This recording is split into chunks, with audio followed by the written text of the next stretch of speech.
रहमतुल्लाहि व बरकातुहू।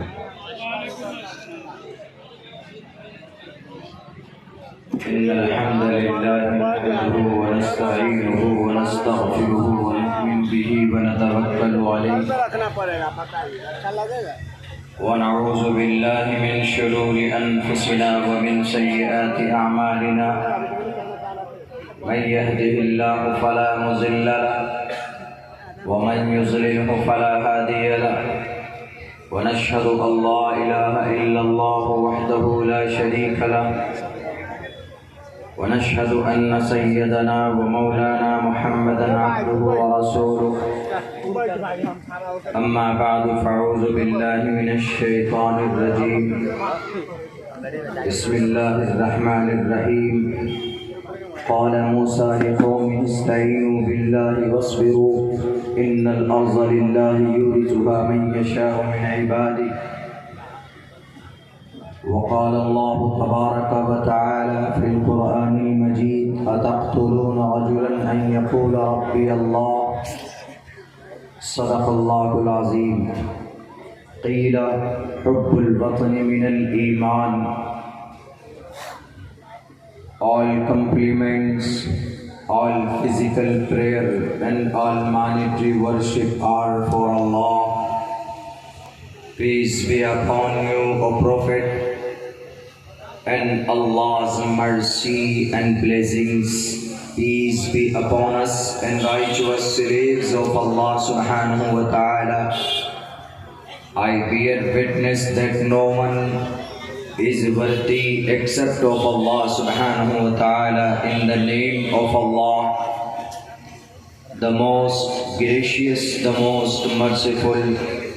My Lord, expand me my praise, is my task for me. Remove the impediment from my speech so they may understand what I say. धर्म क्षेत्रे कुरुक्षेत्रे समवेता युत्सवा मामका पांडवाश्चैकिं कुर्वत् संजय। कुतस्तु वा कश्मरिदं विस्मये समुपस्थितम् अनार्यजुष्टं कीर्तिकर्मजुनः किलैर्यन्मास्मगमः शूद्रो हृदये दौर्बल्यम् एवमुक्तवार्जुन संख्यो रथोपस्थो भवाविशतः। ओम सहना भवतु सहनौ भुनक्तु सह वीर्यं कर्मामहे तेजस्वनावधीतमस्तु मा विद्विषावहे। ब्रह्मानन्दमनादि विश्वपूर्वजं सत्यं परं शाश्वतं विद्या यस्य सनातने निगमहृदये। ओम शांति।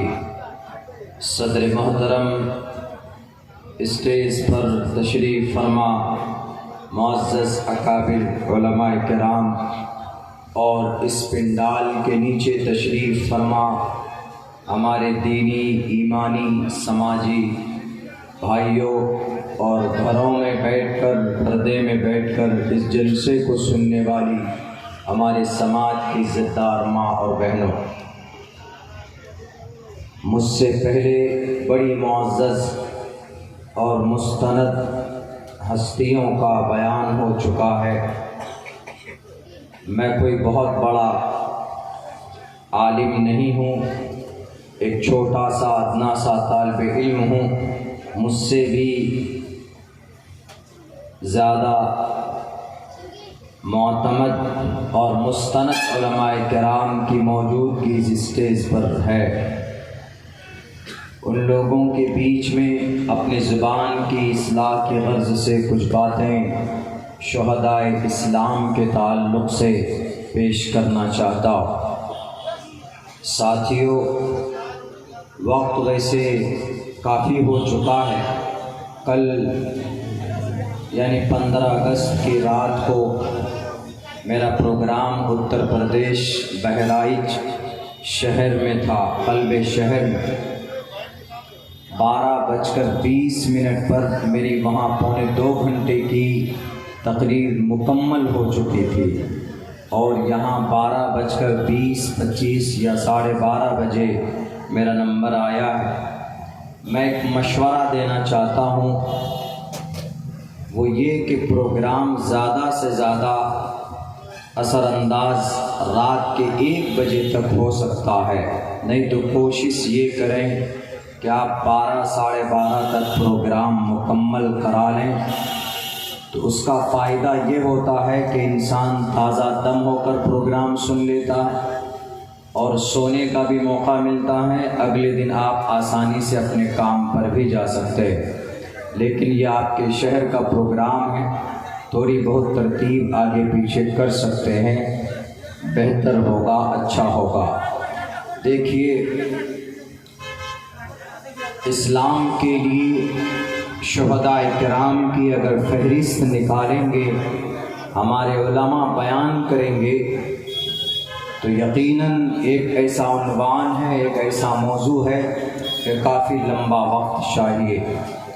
हम लोग मुसलमान हैं, हम लोग इस्लामिक सिस्टम के हिसाब से अपनी ज़िंदगी गुजारने की कोशिश करते।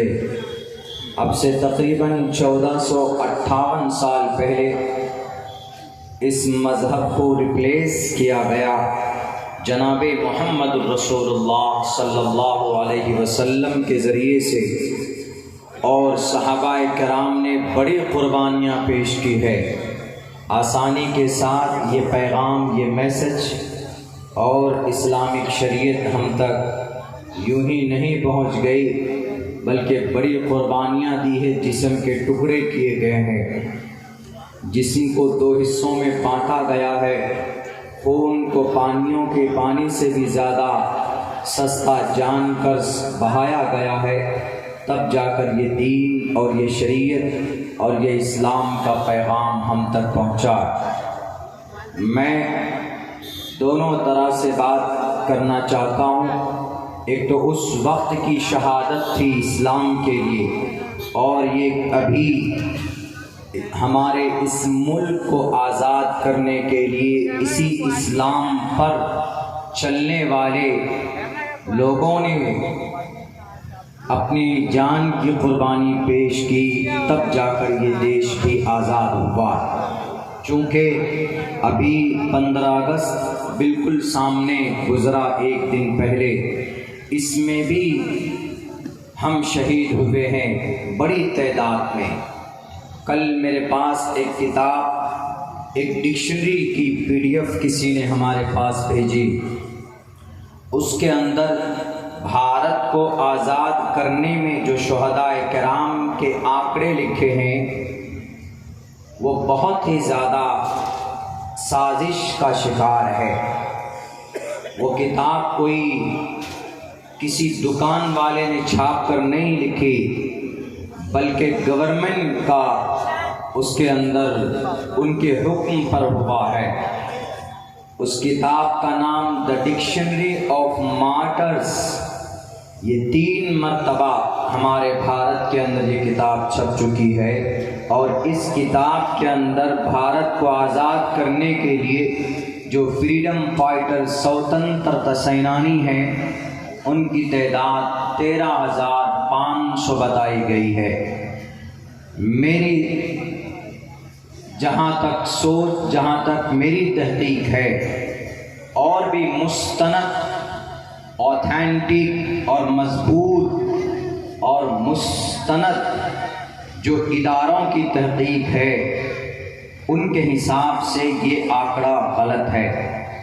इसलिए कि 60 से 65 हज़ार तो सिर्फ हमारे उलमा शहीद हुए। और उस किताब में एक बात ये भी बताई गई है कि 1857 से भारत को आज़ाद करने के लिए लड़ाई शुरू हुई। 1857 से लेकर 1947 के 15 अगस्त तक देश को आज़ाद करने के लिए लड़ाई लड़ी गई। ये बात उस किताब में लिखी हुई है, जो कि बिल्कुल गलत है। इस देश को आज़ाद करने के लिए सबसे पहली लड़ाई हम लोग उसका नाम नवाब सिराजुद्दौला के नाम से जानते हैं। 1757 में मुर्शिदाबाद बंगाल की धरती पर अंग्रेज से बाकायदा जो लड़ाई हुई वो और दूसरी तारीख की किताबों में है कि नवाब सिराजुद्दौला ने शुरू की। हालांकि नवाब सिराजुद्दौला के नाना अली वर्दी खान उन्होंने 1754 में सबसे पहले लड़ाई शुरू की थी और अंग्रेज़ की ऑफिस, उसका दफ्तर डायमंड हार्बर, जिसके नाम पर आज डायमंड हावड़ा है, हावड़ा उसी के नाम पर है, हार्बर है असल में। तो डायमंड हार्बर जगह में अंग्रेज छुपकर एक ऑफिस बनाए हुए थे। तो अली वर्दी खान को पता चला कलकत्ता के पास और फोर्ट विलियम, इन दो जगहों के ऊपर गोले बारूद बरसाकर उस अंग्रेज के आशियाने को और उसके उस जगह को ख़त्म किया और दुनिया को ये पैगाम दिया कि दुनिया भारत के लोगों, हमारी इस ज़मीन पर किसी और का कब्ज़ा हो, हमें ये बिल्कुल मंजूर नहीं। 1754 में सबसे पहली लड़ाई बाकायदा तौर पर शुरू हुई थी अंग्रेज़ के ख़िलाफ़। 1754 से लेकर 1857 तक, उस किताब में 1857 से गदर से जंग आज़ादी की लड़ाई बताई गई है, लेकिन तारीख की किताबों में ये बात लिखी हुई है कि उससे 100 साल पहले टोपी और दाढ़ी वालों ने, कलिमे ला इलाहा इल्लल्लाह पढ़ने वालों ने अंग्रेज़ के खिलाफ जंग शुरू कर दी थी। 1754 में अली वर्दी खान, 1757 में उनके नाती नवाब सिराजुद्दौला शहीद हुए। 1799 के अंदर भारत का शेर मैसूर, श्रीरंगापट्टनम मैसूर का वो नौजवान टीपू सुल्तान शहीद हुआ। 5 जंग अंग्रेज़ों से लड़ी, किसी से कॉम्प्रोमाइज़ करने के लिए तैयार नहीं था। यहाँ तक कि मराठा सेनाओं ने कहा, अंग्रेज़ों ने कहा, नवाब साहब ने कहा कि टीपू सुल्तान तुमको और प्रमोशन चाहिए, इलाके चाहिए, महाराष्ट्र ले लो, तुम तमिलनाडु ले लो, उस तरफ का वो इलाका जो चाहिए तुम वो ले लो, लेकिन तुम सरेंडर कर जाओ, तुम अंग्रेज़ को अपना सपोर्ट पेश करो। फतेह अली खान, टीपू सुल्तान ने कहा ऐसा नहीं हो सकता है, मैं अपने मुल्क के एक गद्दार को, एक देशद्रोही को हम अपने इस मुल्क में काबिज नहीं होने दे सकते। मेरे बाजुओं में जब तक ताकत है मैं उसका मुकाबला करूंगा। सारे लोग मुखालिफ हो गए।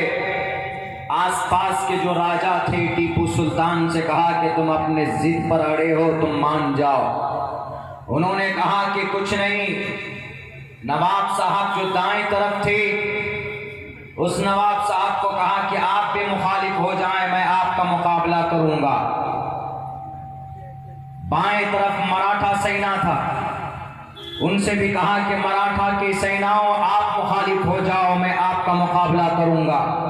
सामने अंग्रेज की फौज और अंग्रेज की आर्मी, उनसे भी कहा कि अंग्रेज तुम्हें भी मुकाबला करना है तो आ जाओ, जिस फील्ड में मुकाबला करना चाहते हो। ये टीपू सुल्तान लड़ने के लिए तैयार, लेकिन पीछे समंदर और टीपू सुल्तान ने उसी महफिल में कहा कि समंदर के पानियों, ऐ समंदर के मौजों, अगर तुम भी मुकाबला करना चाहते हो तो आ जाना, टीपू सुल्तान का सीना तुम्हारे लिए तुमसे मुकाबले के लिए तैयार। नहीं कॉम्प्रोमाइज किया, मुकाबला किया 1799 में, और पूरी दुनिया ने देखा, अंग्रेज ने देखा, बल्कि अंग्रेज ये कहने पर मजबूर हुआ कि हमने किसी आदमी को इतना मुतशद्दिद नहीं देखा।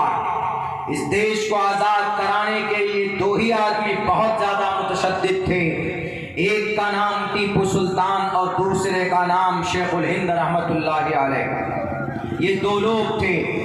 टीपू सुल्तान तो जिस दिन शहीद हुआ है, बहुत से लोग कहते हैं कि टीपू सुल्तान बादशाह थे, उनका फरीजा था बादशाह होने के साथ साथ वो एक वली वक्त भी थे। 1799 में जब अपनी मस्जिद की बुनियाद डालनी थी, अगर आपको वो मस्जिद देखनी है तो आप चले जाइए श्रीरंगापट्टनम मैसूर, वो मस्जिद आज भी आबाद है। उस मस्जिद की जब बुनियाद डालनी थी तो उन्होंने ऐलान किया कि मैं इस मस्जिद की बुनियाद उस आदमी से डलवाना चाहता हूँ जिसकी 40 साल से कभी भी नमाज कज़ा ना हुई हो, यानी वक्त पर नमाज अदा की हो। 40 साल के अंदर कभी भी उनकी नमाज कज़ा ना हुई हो। अगर ऐसा कोई आदमी है तो वह आगे कदम बढ़ाए और ईंट लेकर उसकी बुनियाद रखे। कोई मैदान, कोई मजमे में से बाहर नहीं निकला। बिलाखिर टीपू सुल्तान कदम बढ़ाता है और फिर वो बुनियाद रखता है और वो कहता है कि मैंने मेरी जिंदगी में कभी भी फर्ज नमाज 40 साल के अंदर मैंने कभी भी तर्क नहीं किया, यानी कभी भी मेरी 40 साल में नमाज कभी छूटी नहीं है। वली वक्त ही वली वक्त का वली था। डेली हर दिन फजर की नमाज के बाद एक पारा कुरान करीम की तिलावत करना उनका मामूल था। अंग्रेज कहता है कि जिस दिन टीपू सुल्तान शहीद हुआ उस दिन उनके हाथ में 2 तलवार थे, 2 तलवारों से मुकाबला कर रहा था। एक हाथ में ढाल और एक हाथ में तलवार उमूमन आर्मी और फौजी और सेनाओं के होते, लेकिन टीपू सुल्तान के दोनों हाथ में तलवार थी। किसी लिखने वाले ने यह बात लिखी कि 2 हाथ से तलवार चलाना बैक वक्त भारत के अंदर आज तक किसी माँ ने ऐसा योद्धा पैदा नहीं किया है जो टीपू सुल्तान के अंदर जितनी जुर्रत थी। तो किसी कहने लिखने वाले ने लिखा है कि टीपू सुल्तान डेली एक पारे की तिलावत करता था तो एक हाथ में ताकत होती थी, और जिस दिन शहीद हुआ उस दिन फजर की नमाज के बाद 2 पारे की तिलावत करके घोड़े पर बैठता है, 2 तलवार हाथ में लेता है। तो शायद 2 पारे तिलावत करने की वजह से अल्लाह ने दोनों हाथों को मजबूत किया और अंग्रेज देखकर उनके पसीने छूट जाते थे। अपनों की गद्दारी की वजह से टीपू सुल्तान अपने उस हवेली के गेट के बाहर निकले। अपनों ने गद्दारी की और अपनों की गद्दारी की वजह से, बेईमानी की वजह से, ज़मीर फरोशी की वजह से टीपू सुल्तान मैदान कारज़ार में शहीद कर दिए गए। आधे घंटे तक तो किसी की हिम्मत नहीं थी उनकी बॉडी के पास पहुंचे, इसलिए कि सोया हुआ शेर ना हो और जाग जाए तो किसी की फिर खैरियत ना हो। तो आधे घंटे के बाद जनरल हॉर्स उसके पास पहुंचता है और उसकी लाश पर खड़े होकर कहता है कि आज हमने इस देश भारत के शेर को हमने शहीद कर दिया, हमने मार दिया। ये अंग्रेज जनरल हॉर्स के अल्फाज हैं। अंग्रेज कहता है कि इससे बड़ा योद्धा, इससे बड़ा हिम्मत वाला आज तक हमारा सामना नहीं हुआ। लेकिन आज उनको कह देते नहीं, वो तो बुनियाद परस्त था, वो तो रेडिकलाइजेशन था। कुछ लोग कहते हैं कि बड़ा धर्म परस्त था टीपू सुल्तान।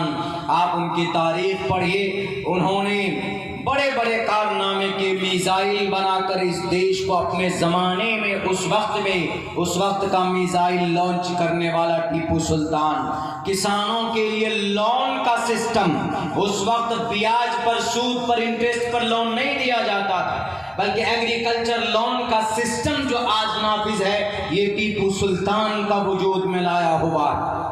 आज तो इंटरेस्ट लेते हैं, सूद लेते हैं, लेकिन टीपू सुल्तान इसका बड़ा मुखालिफ था। टीपू सुल्तान धर्म परस्त भी था, टीपू सुल्तान जमीन परस्त भी था। टीपू सुल्तान को जितनी मोहब्बत कुरान से थी उतनी मोहब्बत उनको देश के सिस्टम और देश के जमीन से भी थी,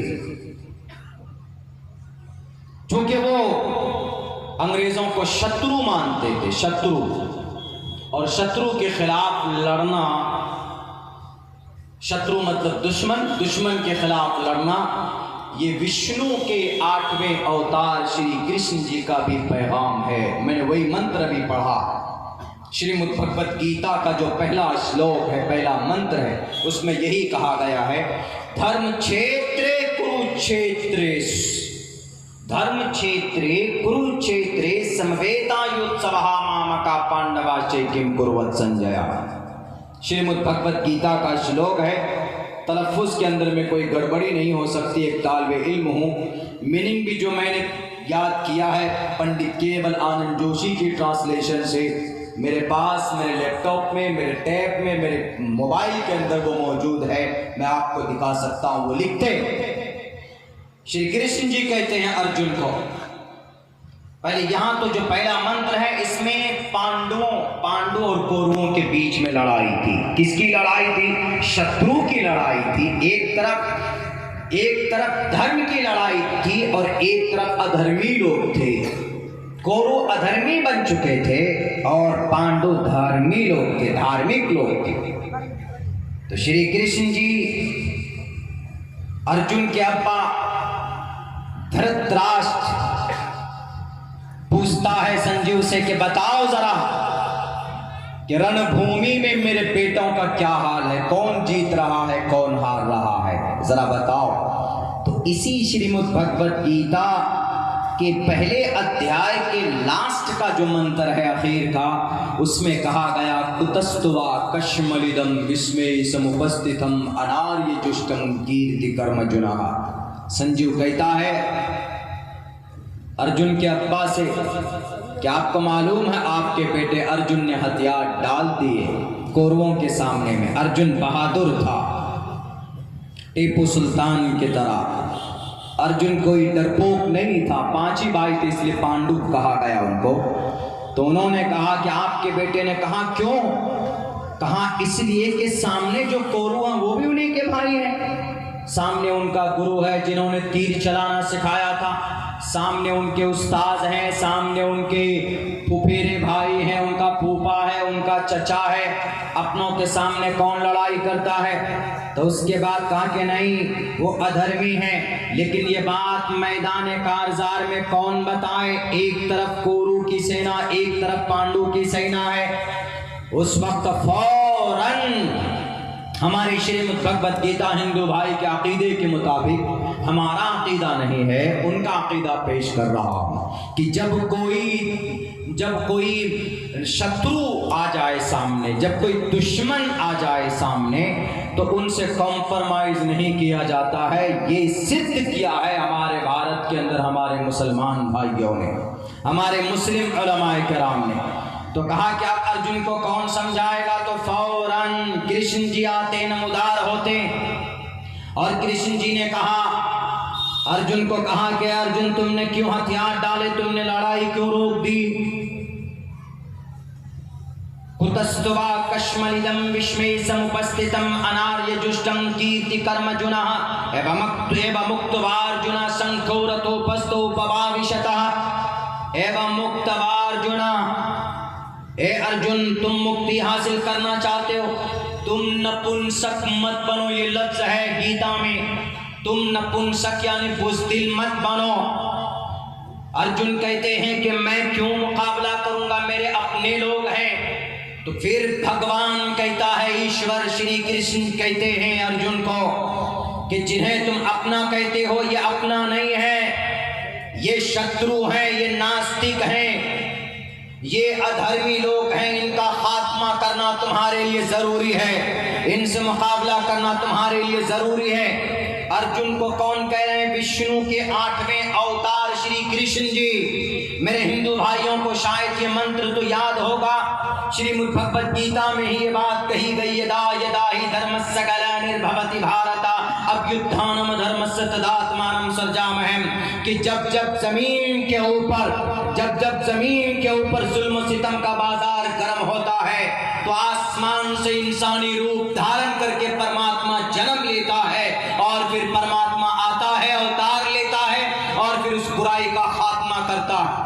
तो सेम इसी तरीके पर श्री कृष्ण जी आए मैदान में, अर्जुन को समझाया और यूं कहा किलैबियम आस्मक महाशुद्रो हृदय दौर्बल्यम।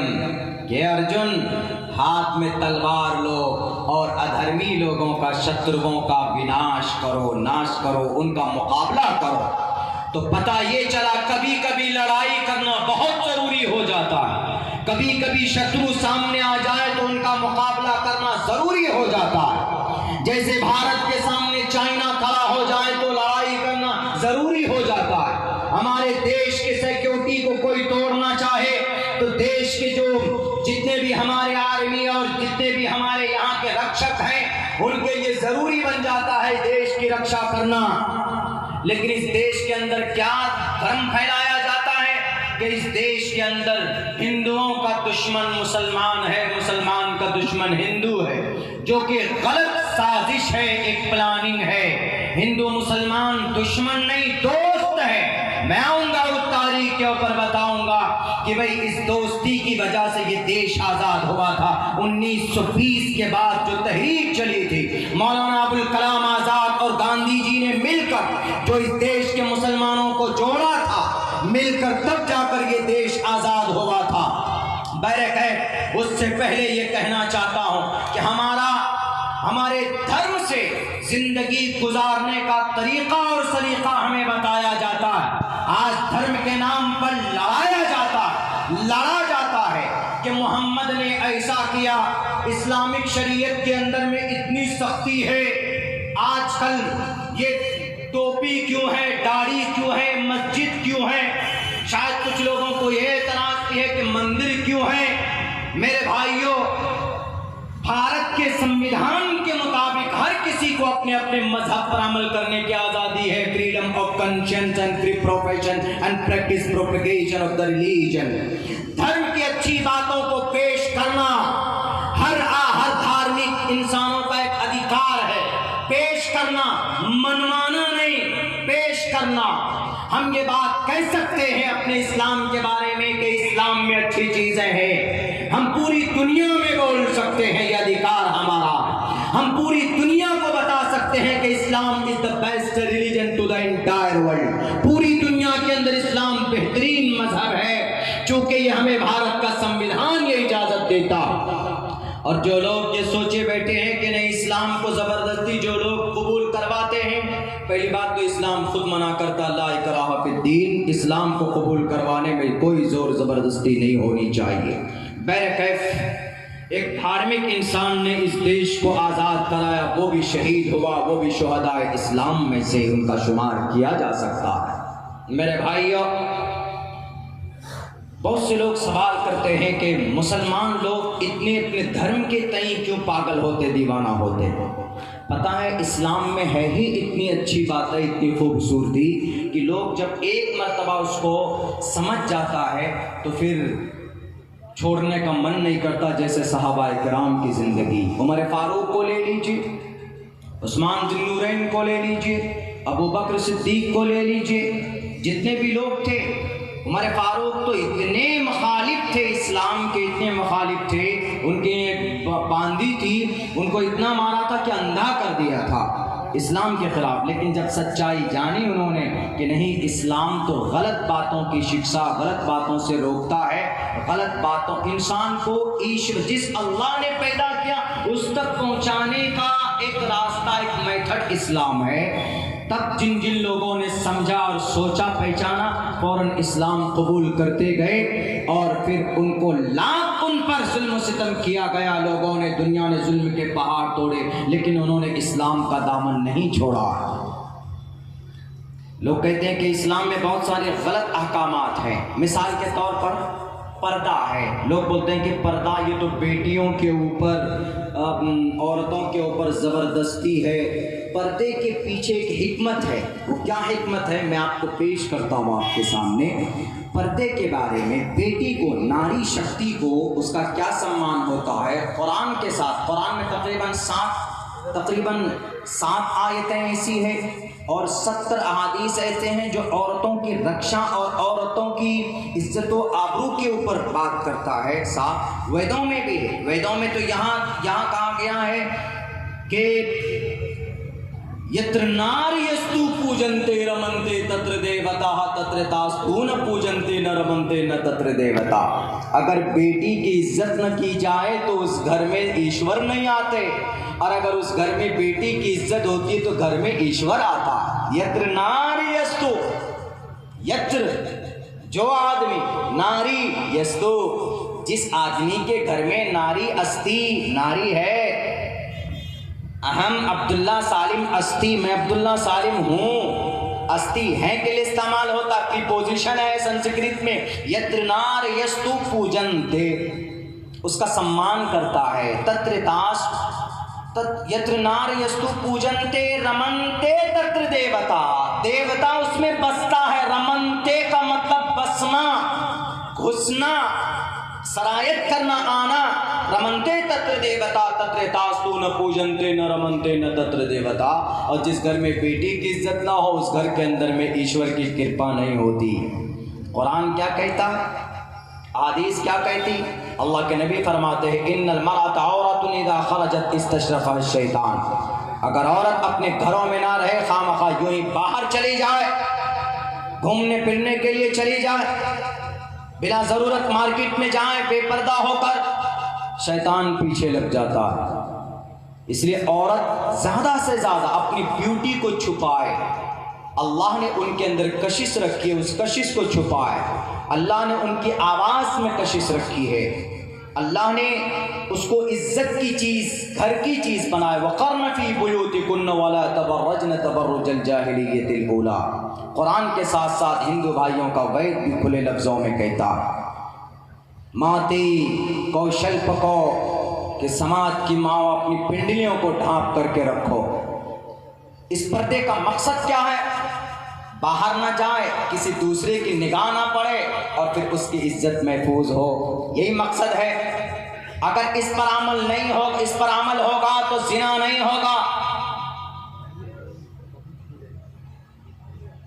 पिछले एक हफ्ते में 4 जिना के वारदात हुए, होते तो बहुत हैं। हर 45 सेकंड में एक बेटी की इज्जत लूटती है इस देश में। पिछले एक हफ्ते में अभी कलकत्ता में एक पीजी की छात्रा तालिबा, एक मेडिकल कॉलेज की एक लेडी डॉक्टर, उसकी इज्जत लूटी गई, गैंग रेप हुआ, उसको मार दिया गया। उससे पहले उत्तराखंड के अंदर एक 31 साल की एक नर्स की इज्जत लूटी गई। उसका 11 साल की बच्ची के साथ रहती थी किसी शहर में, उसको बहला फुसला कर जंगल ले जाया गया, वहां पर उसकी इज्जत लूटी गई और फिर वहां पर उसको मार दिया गया। झांसी के अंदर 3 साल की बच्ची का रेप हुआ और उस बच्ची का रेप करके, उसका बलात्कार करके उसका गला दबाकर मार दिया गया। हमारे बिहार के अंदर यही मुजफ्फरपुर के करीब में भी 2 दिन पहले संजय जायसवाल नाम का कोई शख्स है, 9वीं क्लास की एक तालिबा बच्ची का, उसके स्तन को, उसके ब्रेस्ट को काट दिया सिर्फ इस बुनियाद पर कि उसने उससे शादी से इनकार किया। मैं तुझसे शादी नहीं करूंगी, मैं पढ़ना चाहती हूँ। मेरे भाइयों बताइए, है कोई ऐसा सिस्टम? बताओ इस जिना रेपिस्ट को और इन जिना के वारदात को रोकने के लिए। नहीं रोक सकते तुम, इसलिए कि लुटेरो इन रेपिस्ट को पकड़ना, जेल में डालते हो, पैसे रिश्वत की थैलियां दी जाती है और फिर वो छूट कर 1 साल 2 साल 5 साल बाद बाहर आ जाता है। मैं कल के स्पीच का हमारे इस देश के प्राइम मिनिस्टर का बहुत स्वागत करता हूं। उन्होंने एक बात कही कल लाल किला के संबोधन में। उन्होंने कहा कि जिस तरीके पर बेटी की इज्जत लूटी जाती है और फिर रेपिस्ट को पकड़ा जाता है, मीडिया वाले जो चर्चा करते हैं, खूब खबर फैलाते हैं, ऐसे ही उसको फांसी देते वक्त या उसको सजा देते वक्त उसकी खबर शाये होनी चाहिए, ताकि दूसरे नौजवानों को, दूसरे रेपिस्टों को जो बच्चों की इज्जत लूटते हैं, उनकी इज्जत पर हाथ डालने पर उनको सोचना पड़े, उनको डर और भय महसूस हो। बल्कि एक फिल्मी दुनिया का एक एक्टर ऋतिक रोशन ने भी यही आज ट्विटर के अंदर लिखा है, ये कहा है कि भाई ठीक है, आज इन 3-4 वाक़यात को हम इंसाफ दे देंगे, इन रेपिस्टों को पकड़कर जेल भेज देंगे, लेकिन आइंदा आने वाले वक्त में हमारी समाज की बेटियों की इज्जत न लूटे, ऐसा कोई ठोस कानून बनना चाहिए और रेपिस्टों को सजा मिलनी चाहिए ऐसी कि ताकि किसी दूसरे इंसान, किसी दूसरे नौजवान का हाथ किसी बेटी की इज्जत पड़ने से पहले उसको सोचना चाहिए। मेरे भाइयों, मैं कहता हूं, अगर आपको इसका इलाज चाहिए तो कुरान उठाइए, कुरान को गलत कहने वाले, इस्लामिक हुक्म को तशद्दुद से नापने वाले। कुरान कहता है अज़्ज़ानियतु वज़्ज़ानी फजलिदू कुल्ल वाहिदिन मिनहुमा मिअता जल्दा वला ताख़ुज़ुकुम बिहिमा राफ़तुन फ़ी दीनिल्लाह इन कुंतुम तु'मिनून बिल्लाहि वल यौमिल आखिर वलयशहद अज़ाबहुमा ताइफ़तुम मिनल मुमिनीन। 18वें पारे के अंदर सूरह नूर है। जो लोग कुरान करीम को पढ़ना जानते हैं उनके तफसीर को उर्दू हिंदी के अंदर मौजूद है, पढ़िए। रब कहता है अज़्ज़ानियतु वज़्ज़ानी, जिना करने वाली मर्द औरत, औरत मर्द कोई भी सामने अगर पकड़ा जाए तो उन दोनों को मैदान में लाओ और उनके सर से पैर तक 100 कोड़े बरसाओ। अगर वो शादीशुदा नहीं है, शादीशुदा मर्द औरत दोनों नहीं, यानी लड़का लड़की अगर शादीशुदा नहीं, अगर वो जिना करते पकड़े जाए, नाजायज संबंध में रहते पकड़े जाए तो 100 कोड़े बरसाओ।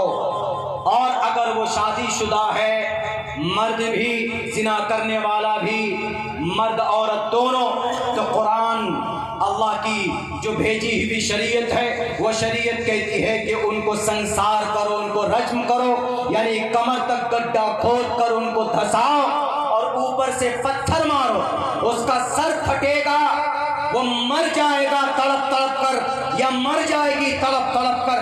और अल्लाह क्या कहता है वलयशहद अज़ाबहुमा ताइफ़तुम मिनल मुमिनीन। और अज़ाब सजा बंद कमरे में मत दो बल्कि चौराहे पर दो, यानी जो चीज पिछले कल प्राइम मिनिस्टर साहब ने बयान किया वो अल्लाह ने 1458 साल पहले कुरान में बताया। अल्लाह के नबी ने पढ़ पढ़ कर सुनाया कि अगर जिना को रोकना है तो जानी को पकड़ो, सजा दो लोगों के सामने में। ऐसा नहीं कि जिना करने वाला कोई मंत्री का बेटा है, जिना करने वाला कोई एमएलए से ताल्लुक रखता है, जिना करने वाला कोई उद्योगपति है तो उसको माफ कर दिया जाए, उसको छोड़ दिया जाए। ऐसा बिल्कुल नहीं होगा। कुरान कहता है कि वला ताख़ुज़ुकुम बिहिमा राफ़तुन फ़ी दीनिल्लाह। अल्लाह की शरीयत में कोई उद्योगपति नहीं, कोई दादा नहीं और कोई दबंग नहीं चलेगा। ये मकसद सिर्फ इसलिए बताने का है, अल्लाह तबारक व तआला ने इलाज बताया है ताकि लोगों के सामने में सजा दी जाएगी तो हमारे दूसरे और नौजवान किसी बेटी की इज्जत लूटने से पहले डरेगा कि अरे भाई बहुत खतरनाक सजा है। बताइए कुरान की हुक्म के पीछे ये हिकमत है। इसीलिए हम बार बार कहते हैं कि भाई शरीयत को, जो हमारे शरीयत के जानकार हैं उनके लिए जिम्मेदारी बनती है कि वो लोगों को समझाएं और बताएं। इतनी मोहब्बत, इतनी शिद्दत, इतनी सख्ती हम मुसलमान अपनी शरीयत से क्यों करते हैं? क्योंकि हमारा पैदा होना, अल्लाह ने हमें पैदा ही किया अपनी इबादत के लिए। अल्लाह की इबादत के लिए जो सिस्टम है, जो निज़ाम है, उसी को शरीयत हम बोलते हैं। बड़ी कुर्बानियां पेश की, वरना क्या ज़रूरत थी? हमारे सहाबाए कराम, हमारे पूर्वज को अपनी जान की कुर्बानी पेश करने की, क्योंकि वो जानते थे अल्लाह के हुक्म में हिकमत है। ऐसे नहीं है कोई हुक्म ऐसे ही नहीं नाफिज कर देता है कि नहीं चलो। बाज़ लोग जो आज़ाद ख्याल के हैं कि नहीं मौलाना आप शरीयत की बात करते हैं, ये मॉडर्न ज़माना आ गया है, आज ये जदीद साइंस का ज़माना है। ये तो जदीद साइंस का क्या, अरे अल्लाह के नबी, हमारे नबी मोहम्मद रसूलुल्लाह ने लेज़र साइंस को इस्तेमाल करके बताया। लेज़र साइंस, हमारे मेडिकल और साइंस के स्टूडेंट को भी मालूम नहीं होगा कि लेज़र साइंस क्या। मैं बताता हूँ, पढ़िएगा, वह ज़माना आएगा तो पता चलेगा। लेज़र साइंस, आज जदीद साइंस में आप ट्रेन में बैठते हैं, बुलेट ट्रेन में 350 किलोमीटर दूर जा सकते हैं, इतनी स्पीड है। जदीद साइंस का एक मॉडल आपके सामने है। लेकिन जब लेज़र साइंस का ज़माना आएगा तो 1 मिनट में आदमी 2,20,000 किलोमीटर सफ़र करेगा। लेज़र साइंस, और ये ज़माना आएगा, किसका ज़माना होगा? वो दज्जाल का ज़माना होगा। और अल्लाह के नबी ने लेज़र साइंस, हालांकि वो तो असल में अल्लाह की कुदरत और अल्लाह ने अपनी ताकत के ज़रिए से अल्लाह के नबी को चंद मिनटों में आसमान, ज़मीन से लेकर आसमान तक और अर्श तक और रब अपने पास तक बुलाया आए जन्नत और जहन्नम देखकर ये लेज़र साइंस तहकीक करने वाले मुहक्किकीन ने ये कहा है कि वो लेज़र साइंस का ही इस्तेमाल हुआ था, और लेज़र साइंस इस्तेमाल जब उसका ज़माना आएगा तो क़ुव्वत कशिश रुक जाती है।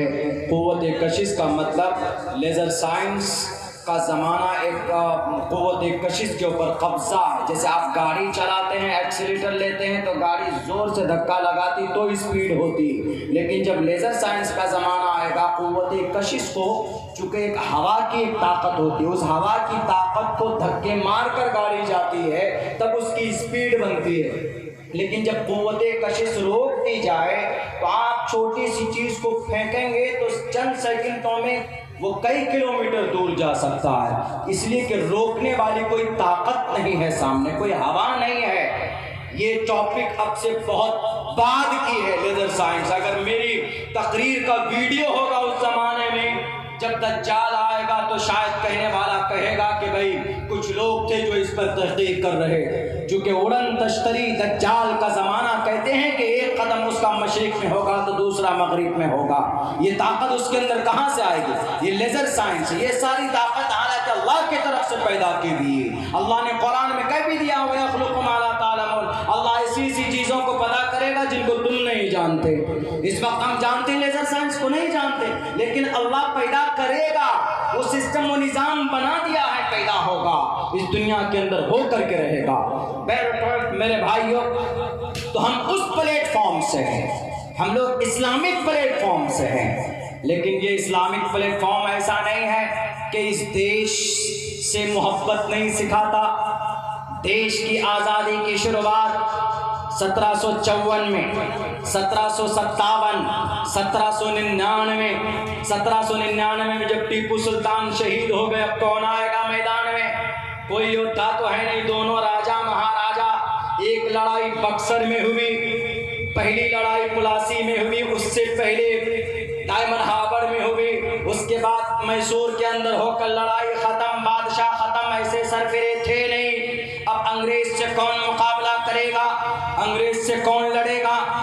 टीपू सुल्तान के शहादत के बाद, उनके शहीद होने के बाद अंग्रेज बिहार, उड़ीसा, झारखंड, बंगाल, इन इलाकों में, इन एरिया में, उस वक्त झारखंड भी नहीं, शायद बिहार भी नहीं था, वो उड़ीसा का इलाका था, पूरे इलाके को बोला जाता था। उस वक्त इन पूरे इलाकों में काबिज हो गया, अंग्रेज बाज़ाब्ता तौर पर काबिज हो चुका था, इसलिए कि सबसे बड़ा पत्थर रोड़ा हटा दिया था टीपू सुल्तान की शक्ल में। अब कौन आएगा मैदान में, कौन मुकाबला करेगा? अब मैदान को संभालते हैं हमारे मुअज़्ज़ज़ बुज़ुर्गान दीन, हमारे इस कौम के मक्खन, सहाबा के बाद सबसे मुक़द्दस जमात इस ज़मीन पर हमारे उलमाए किराम मैदान में आते हैं।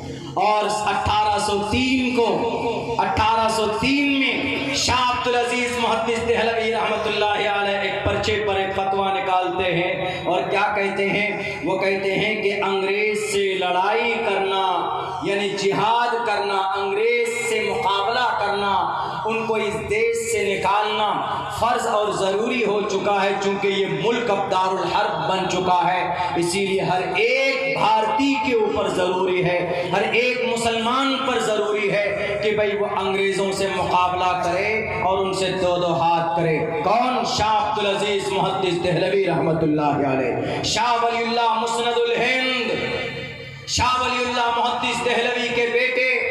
और शाह अब्दुल अजीज़ ने यह फतवा निकाला, इस पर बहुत ज़्यादा काम नहीं हुआ, शाह अब्दुल अजीज़ का इंतकाल हो जाता। उनके दामाद मौलाना यहया साहब, सैयद मौलाना यहया साहब रहमतुल्लाहि अलैह, उन्होंने ऐलान किया माइक में, उन्होंने ये कहा, दिल्ली से कलकत्ता तक के लोगों, तुम पर अंग्रेज से जंग करना, उनको इस देश से निकाल कर फेंकना, ये खुदाई फैसला है। तुम्हें मैदान में आना पड़ेगा, तुम्हें मैदान में निकलना पड़ेगा। जब ये ऐलान हुआ तो 1820 को दो बड़े शागिर्द मौलाना के, सैयद अहमद शहीद रहमतुल्लाहि अलैह, मौलाना इस्माइल शहीद रहमतुल्लाहि अलैह, ये दो आलिम दीन निकलते हैं। सिखों ने पंजाब में अंग्रेज ऑपरेशन मौलाना अहमद सैयद अहमद बरेलवी रहमतुल्लाहि अलैह ने, इन्होंने बालाकोट ऑपरेशन को लॉन्च किया। 1831 के अंदर तकरीबन 70 लोगों को लेकर ये दो बड़े आलिम दीन, मेरे भाइयों, आपको कमजोर किया जाता है। साजिश के तहत आपकी तारीख को दफन करने की कोशिश की जा रही। मैं उन तमाम ऐसी बातिल ताकतों से कहना चाहता, अगर तुम जब इन तारीखों को खत्म करने की कोशिश करोगे, इंशाअल्लाह अब्दुल्ला सालिम जैसा तालिब इल्म उठेगा और उन तारीखों को कुरेद कर तुम्हारे सामने पेश करेगा। जैसे ईश्वर ने श्री कृष्ण को भेजा था मैदान महाभारत के अंदर, जैसे परमात्मा ने इस दुनिया के अंदर सबसे बड़ा राक्षस रावण के खात्मे के लिए राम को भेजा था। ईश्वर किसी को भेजता जरूर है सत्य को लेकर। मैं तो नहीं कहता कि मैं सत्य को लेकर आया हूँ, लेकिन जो बातें, जो तहकीक की बातें हैं, उनको अगर कोई मिटाने की कोशिश करेगा, हमारे उलमा, हमारे दानिश्वर, हमारे इस देश के समझदार लोग उसको कभी मिटने नहीं देंगे। ये तारीख की किताबों में मौजूद है कि अंग्रेज से मुकाबले के लिए दो ही लोग सर पे कफन बांधकर बालाकोट की पहाड़ी पर पहुंचे थे और वहां पर 71 के 71 लोग शहीद हो गए थे। 1871 की तारीख है। अगर अब्दुल्ला झूठ बोलता है तो मेरी जुबान काट दो, लेकिन ये तारीख की किताबों के अंदर लिखी हुई है ये बात कि 1831 के अंदर शहीद हो गए, लेकिन अंग्रेज को डराया, अंग्रेज डरे। बरतानवी जासूस लिखता है, मिस्टर हम्फ्रे अपनी किताब में लिखता है कि हमें इस देश पर कब्जा होने में ज्यादा टाइम नहीं लगेगा, लेकिन हमें हमारा दर्द सर अगर कोई बना हुआ है तो सिर्फ उलमाए किराम दर्द सर बने हुए हैं। क्यों? किसी ने पूछा कि क्यों दर्द सर बने हुए हैं? उनको पैसे दे दो, उनको डॉलर दे दो। जैसे ईस्ट इंडिया कंपनी ने 30,000 पाउंड के जरिए से ईस्ट इंडिया कंपनी की शुरुआत की थी। 1612 के अंदर सूरत गुजरात में वहीं से शुरुआत हुई, तो इनको भी पाउंड्स दे दो, मौलानाओं को बैठ जाएंगे। तो उस जासूस ने कहा, अरे पाउंड तो लेना दूर की बात है, डॉलर तो लेना दूर की बात है, ये अपने देश के लिए, ये लफ्ज देखिए, मजहब के लिए नहीं, अपने मुल्क के लिए, अपने देश के लिए, अपने इस भूमि के लिए, जमीन के लिए ये लोग इस कदर मुतशद्दिद हैं, इतने सख्त हैं कि ये लोग अपने मौक़िफ़ से 1 इंच पीछे हटने को तैयार नहीं है। ये बरतानवी जासूस लिखता है अपनी किताब के अंदर और कहता है कि यही उलमा किसी तरह मैनेज हो जाए, ये उलमा ना आए मैदान में तो ये मैदान हमारा है। उस वक्त तक कोई नहीं था मैदान में। 1857 की जंग आई।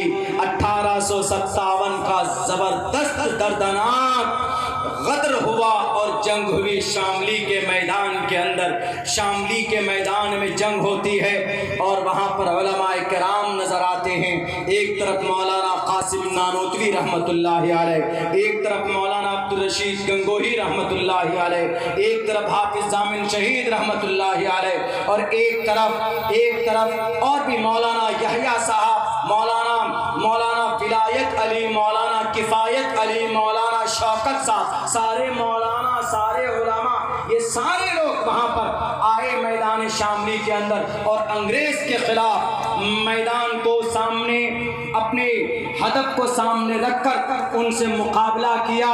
और फिर भले ही वो मैदान हार गए किसी वजह से, लेकिन अंग्रेज के दिल में इतना खौफ ज़रूर बिठा दिया था, इतना डर ज़रूर बिठा दिया था कि हम इस मुल्क के ऊपर इतनी आसानी से हम काबिज नहीं हो सकते।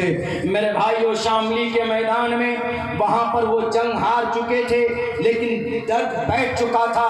1857 के बाद अंग्रेज थोड़ा और आहिस्ते आहिस्ते कदम बढ़ाता है। 1866 में, 1867 में, 1880 में लड़ते गए। सबके सब उलमा थे, सबके सब मदरसे में पढ़ाने वाले, मस्जिद के अंदर इमाम थे, कोई मस्जिद में मुअज्जिन थे। इसीलिए कहते हैं कि उलमा बड़े वफादार होते हैं। इसीलिए कहता हूँ कि इनसे मदरसा है किसी कौम के अंदर, 10,000 रुपए में मस्जिद का इमाम 24 घंटे की ड्यूटी देता। आप अगर कहीं किसी दुकान में जाते हो तो 10,000 रुपए आपको सिर्फ 8 घंटे में 10,000 रुपए दें तो आप नाक मुंह टेढ़े करते हो, लेकिन 24 घंटे की ड्यूटी एक इमाम की होती है। वो इसको शुक्र समझकर, वो इसको रज़ाए इलाही का रास्ता समझकर, आप 10,000 तो मैं बहुत बोल चुका, कहीं कहीं पर 5,000 रुपए है, इसलिए कि वफादारी उनके अंदर कूट कूट करके भरा हुआ। इसलिए कि अल्लाह के नबी फरमाते हैं इन्नल उलमा वरसतुल अंबिया, अल्लाह ने कुरान में भी इनकी तारीफ की, इन्नमा यख्शल्लाह मिन इबादिहिल उलमा। उलमा वफादार होते, उलमा सच्चे होते, वो उलमा जो उलमा है। बाकी और जो डुप्लीकेट उलमा बनते हैं जबरदस्ती, हम उनकी बात नहीं करते, बल्कि जो आलिम दीन है, सच्चे आलिम दीन है, वो बड़े वफादार होते, वो शरीयत से मोहब्बत करते, आपको मोहब्बत करना सिखाते। आप नमाज पढ़ते हैं 24 घंटे में 5 वक्त की नमाज, आप मुक्तदी बनते। आपकी नमाज का जिम्मेदार कौन होता है? एक इमाम होता। यानी आपकी 5 वक्त की नमाज अर्श तक पहुंचाना एक इमाम की जिम्मेदारी होती है। तो उस वक्त उलमाए किराम ने अपनी वफादारी का सबूत पेश किया। इस देश को आजाद कराने में सबसे बड़ा हाथ, सबसे बड़ी कुर्बानी अगर किसी की रही है, इस देश के लोगों सुन लो, वो उलमाए किराम की मुक़द्दस जमात की रही। 61,000 उलमा शहीद किए गए, शुहदा इस्लाम का बैनर लगा है। मैं तारीख़ उलमा पर बात कर रहा हूँ, मैं आऊँगा तारीख़ सीरत के ऊपर भी कि कितने सहाबा ने भी अपनी जानों को के नजराने को पेश किया है। बीबी सुमैया 80 साल की बूढ़ी औरत को चीर दिया गया था, लेकिन उन्होंने अपने ईमान का सौदा नहीं किया था। बिलाल हबशी को तड़पा कर मारा गया था, अपने ईमान का सौदा नहीं किया था। अम्मार के पीठ में दाग दिए गए थे, लेकिन अपने ईमान का सौदा नहीं किया था। उम्मे अम्मारा के जिस्म में 90 जख्म दिए गए थे, लेकिन अपने ईमान का सौदा नहीं किया था। यानी वही निस्बत और वही खून उलमा के रगों के अंदर है। यही वजह है कि उलमा किराम अंग्रेज के सामने झुके नहीं, डटकर मुकाबला किया और क्यों कहा कि अंग्रेज जब तक तुम इस देश से नहीं निकलोगे तो हम कभी भी तुम्हारे हाथ पर कॉम्प्रोमाइज करने के लिए तैयार नहीं। मेरे भाइयों, मेरे साथियों, 1800 का ज़माना मुकम्मल हो चुका है, बल्कि यूँ कहिए कि 1800 पूरे हो गए, 1900 का ज़माना आ गया। 1912 के अंदर ये जो मदारिस हमारे नज़र आते हैं ना, दारुल देवबंद है, नदवतुल उलमा है, बहुत सारे मदारिस हैं।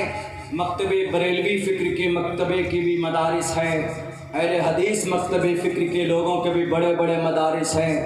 इन मदारिस में मैं दो टोक लफ्ज़ों में कहता हूँ, इन मदारिस में सिर्फ अल्लाह का कुरान पढ़ाया जाता है, समझाया जाता है, और दूसरा कोई काम नहीं होता।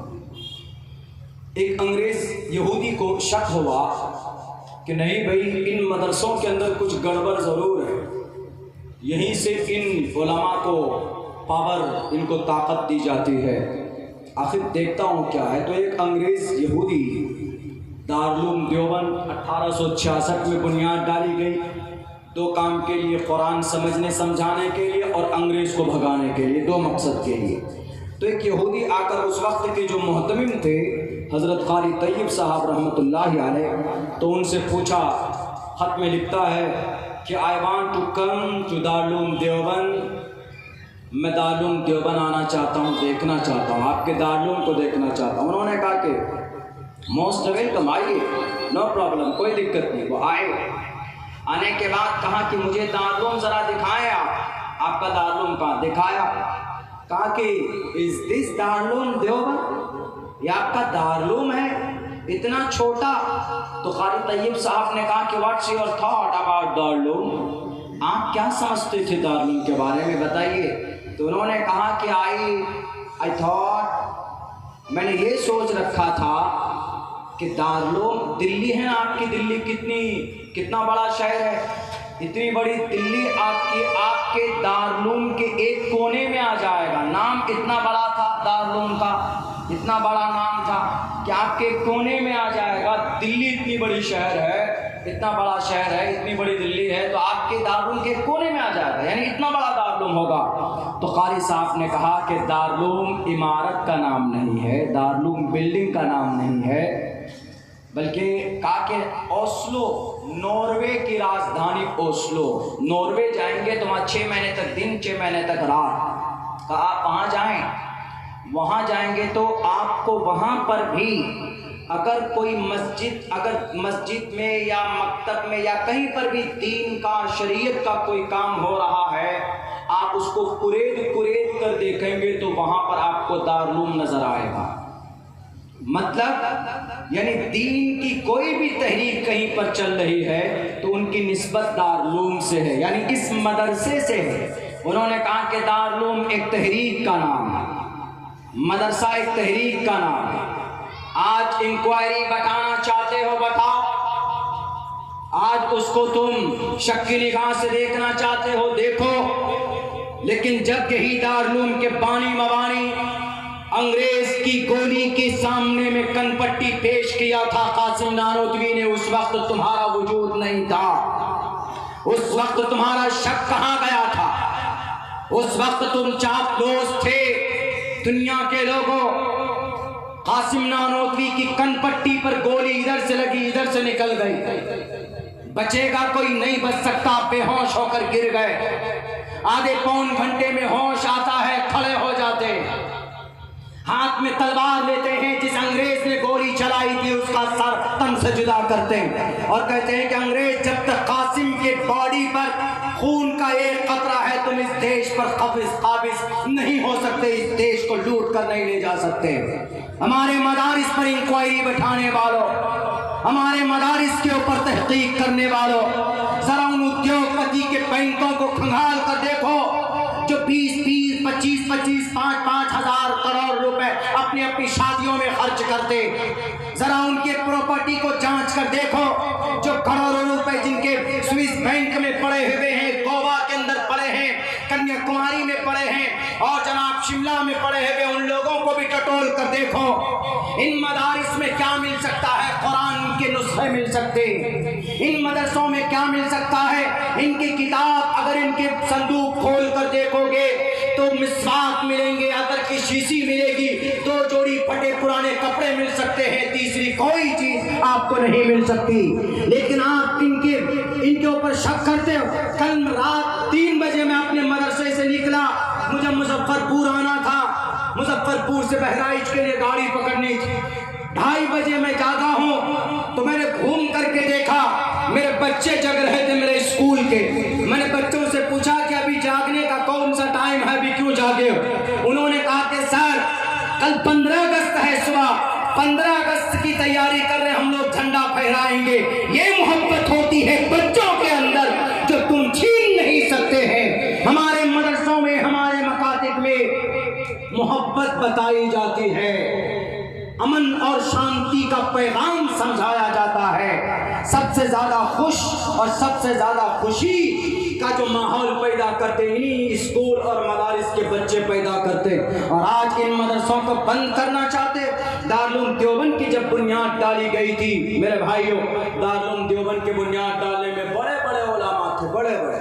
और उलमा कौन होते हैं? मैंने कुरान और हदीस पढ़कर आपको बताया है। गीता में भी कहा गया, श्रीमद् भगवत गीता का 2 मंत्र है, उसके अंदर कहा गया, बहुनाम जन्म नामन्ते ज्ञानवान माम कर्पद्यते वासुदेवा सर्वमिति समहात्मा सुदुर्लभः।